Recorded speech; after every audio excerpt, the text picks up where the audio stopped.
1960 fue la OGE, la Organización Juvenil Española.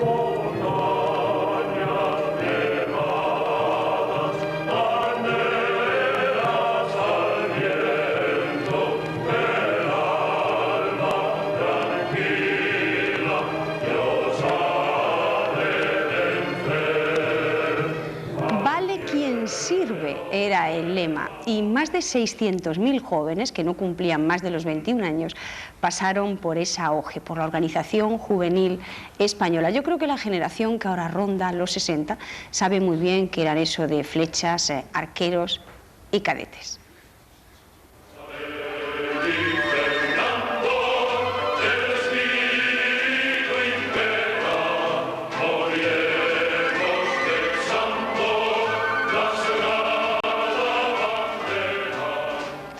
Unos sonríen y otros ponen cara de circunstancias porque son muchísimos recuerdos. La verdad es que en esos años para muchos era la única manera de viajar, de hacer excursiones al aire libre, de tener una formación en materias extraescolares. Ellos tenían su uniforme, tenían sus símbolos, tenían sus canciones que estamos escuchando, tenían sus cursillos de formación, tenían su instrucción militar y eran educados en el espíritu del movimiento.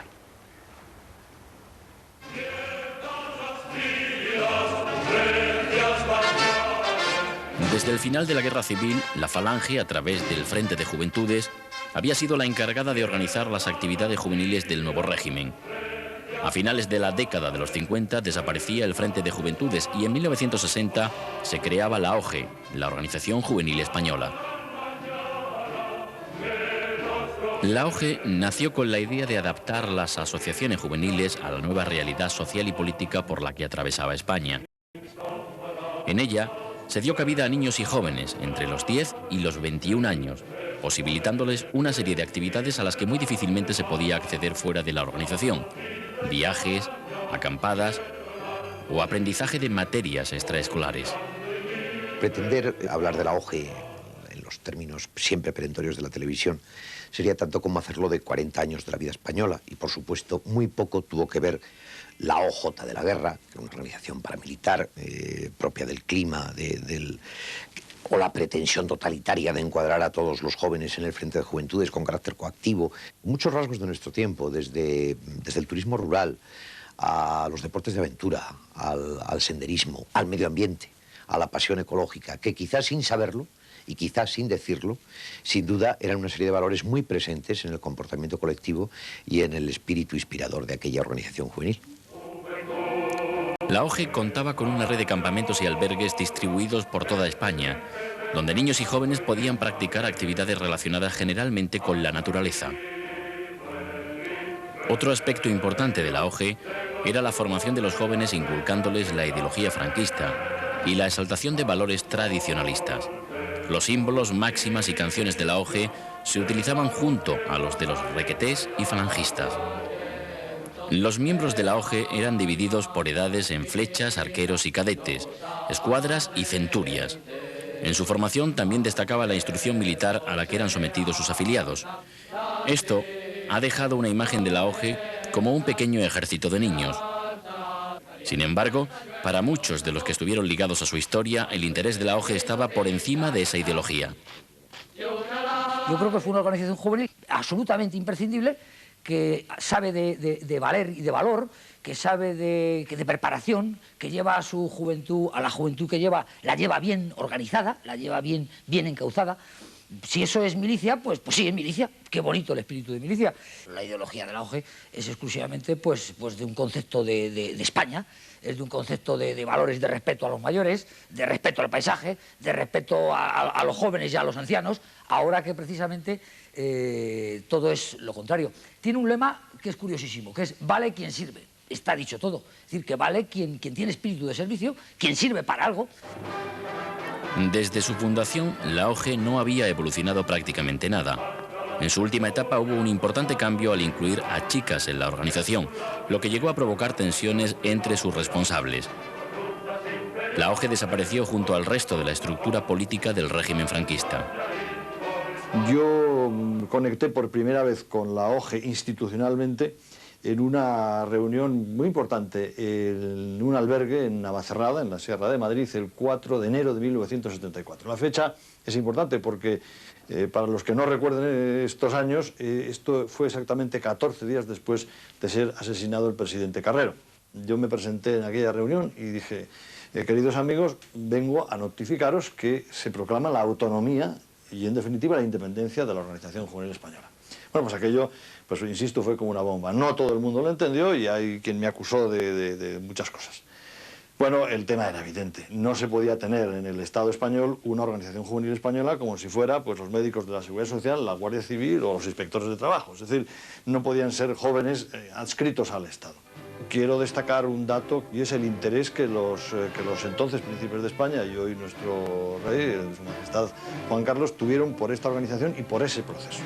Yo visitaba con frecuencia al príncipe entonces y se interesaba extraordinariamente por este proceso. A lo largo de sus 17 años de historia, la OGE organizó actividades en las que participaron alrededor de 600.000 niños y jóvenes.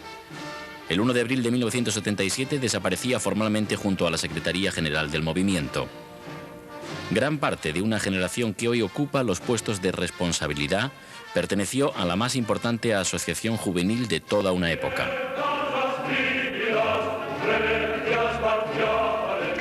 «35 años después de su fundación, ¿qué recuerdos tenemos hoy de la OGE? Sobre todo, ¿qué recuerdos guarda esa generación que ocupa puestos de responsabilidad? ¿Qué ha pasado con la OGE? Pues no se muevan de ahí porque vamos a desentrañar todos los misterios en unos minutos.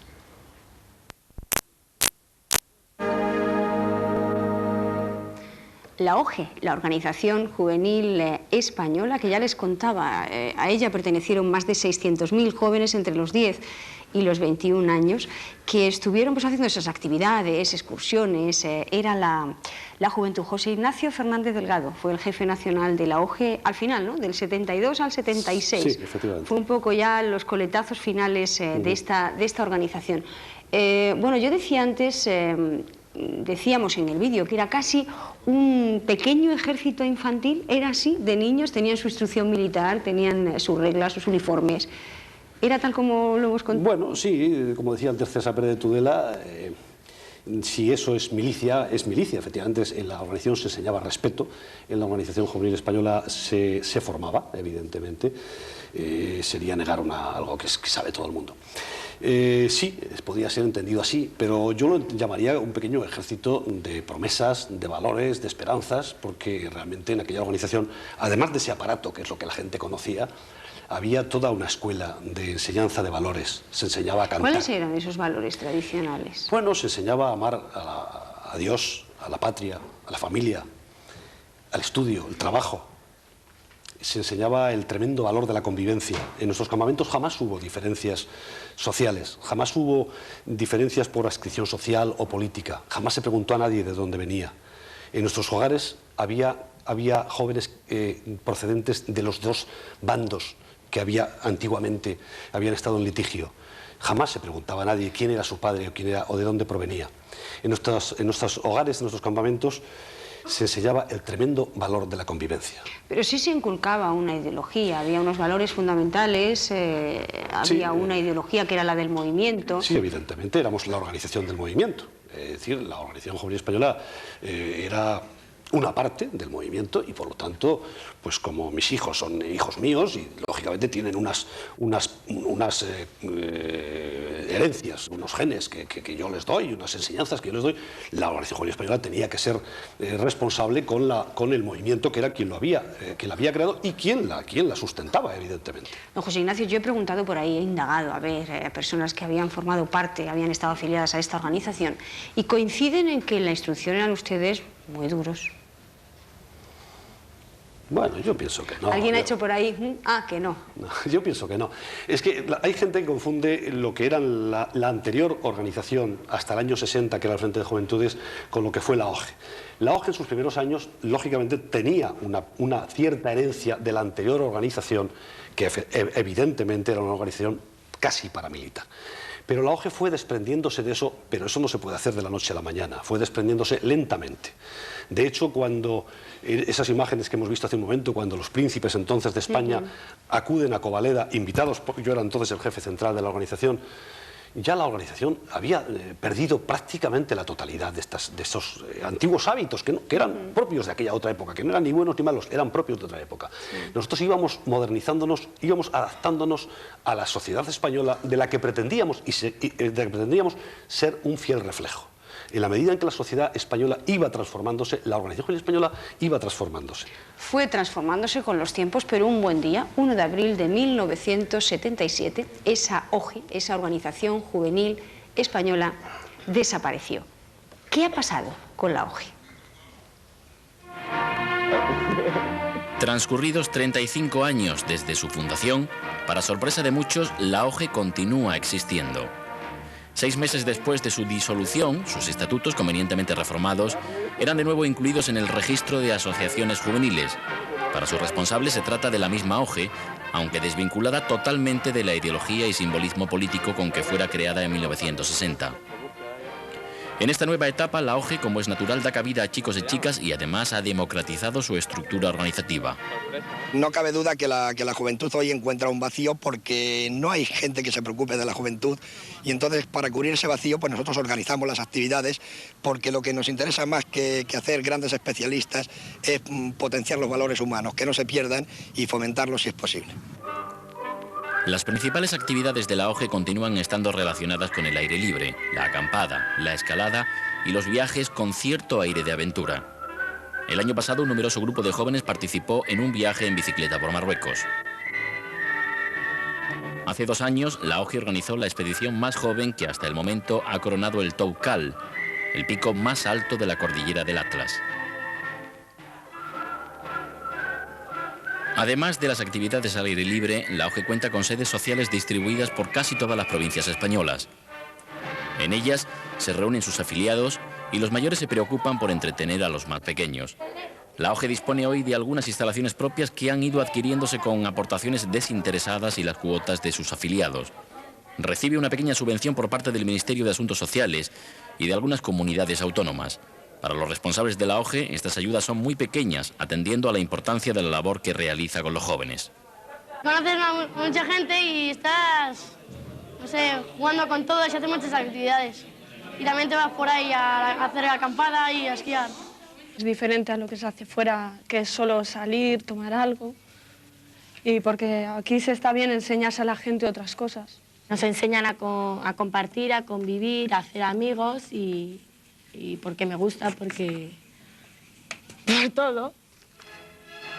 El futuro de la OGE solo está garantizado mientras cuente con la entrega de unos responsables que dedican su tiempo y esfuerzo al mantenimiento de un ideal.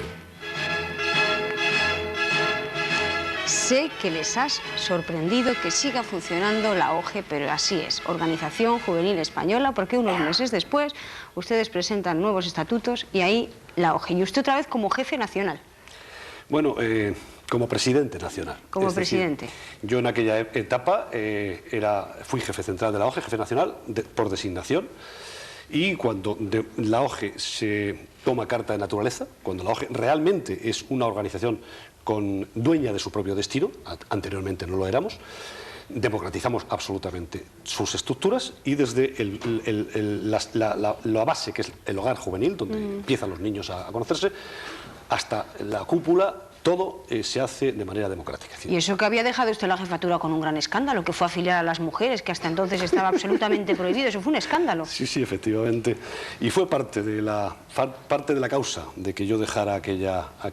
Yo entendía que tenía que ser mixta, que la Organización Juvenil Española no podía ser en el futuro machista, como se dice ahora, ¿no? No podía ser unisex. Entonces la hicimos mixta y a continuación pues vino mi cese, vino una serie de circunstancias bueno, que favorecieron, a la larga favorecieron a la OGE, y luego yo volví, pues bueno, y democráticamente pues me eligieron presidente y cada 3 años pues bueno, siguen entendiendo por alguna razón que no sé, me siguen nombrando. Si no llegase por ese escándalo, Ana, no estarías tú hoy en la OGE. No. Ya ves. Hoy, ¿cómo es la OGE? ¿Cómo son sus estatutos? ¿Cómo son los campamentos mixtos?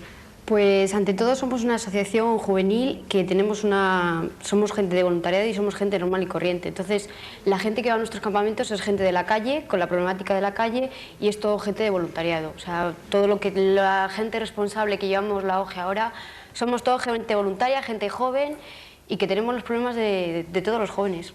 Yo no sé si sabéis de litronas, de rutas del bacalao, de... Pues eso lo hay en todos los jóvenes, pero nosotros lo que intentamos es contrarrestar todo eso, formando a la gente pues, en que aparte de la litrona, la ruta del bacalao, pues hay asociaciones juveniles que educan, que se van de campamentos, que hacen cosas aparte de todo eso, porque eso es lo que vende. Hay, Ana, formación física, pero hay también formación mental. ¿Os meten cosas en la cabeza? No. ¿Os lavan el coco? No, simplemente se intenta educar una serie de valores como son la tolerancia, el respeto, la convivencia. Entonces, si eso le llaman meter en la cabeza, pues sí, a lo mejor, pero ideología política para nada. Cada uno tiene la suya, como es normal, porque funcionamos con gente, entonces cada uno pues tiene su ideología política y no se inculca a la gente política para nada. Presidente, creo que ha elegido a una buena afiliada porque lo defiende muy bien. ¿Qué es lo más bonito de la OGE? Tú no conociste aquella OGE, no, evidentemente. Yo realmente tenía 3 años y no conocí esa OGE, pero la OGE que vivo ahora es gente joven que quiere educar a la gente y quiere pues seguir viviendo con una serie de valores y vivir la vida lo mejor que se pueda y educar a todos los niños que tenemos detrás y a todos los jóvenes que hay detrás de nosotros, que son muchos. ¿Cuántos jóvenes, Presidenta, hay afiliados a la OGE actualmente? Ahora tenemos alrededor de 65.000. Pues sé que les ha sorprendido, pero esos 600.000 jóvenes que pasaron por la OGE, por la organización juvenil española, que hoy están en puestos de responsabilidad, esos jóvenes de entonces tienen hijos que continúan yendo a la OGE porque la OGE existe. Sé que les ha sorprendido. Muchas gracias por estar aquí a los dos. Gracias.